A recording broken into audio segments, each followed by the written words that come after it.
Hello, Chris Green here with the Flood Insurance Guru. And today we're talking about floodways, where you're talking about using flood scores to possibly find floodways. You know, floodways aren't just available, really, we'll say to everyone, even though they are. A lot of people don't know how to properly identify them. So what happens is when you go about a property in a floodway, either your flood insurance options are limited or the flood insurance can be really high.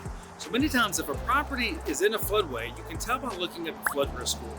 Generally, if a property, let's say, is above a 60 on the flood risk score, there's a good possibility that it could be in a floodway.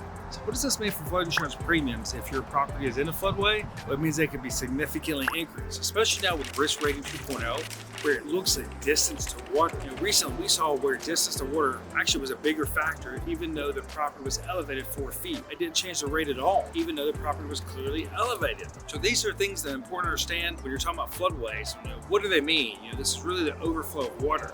So when you're purchasing a property, you want to know what flood insurance rates are going to look like. You want to know, hey, is your property going to flood? So if you've got questions about trying to find a property that may be in a floodway, how's that floodway going to impact you? How do you possibly get that risk changed? Click below to visit our website, floodinsuranceguru.com.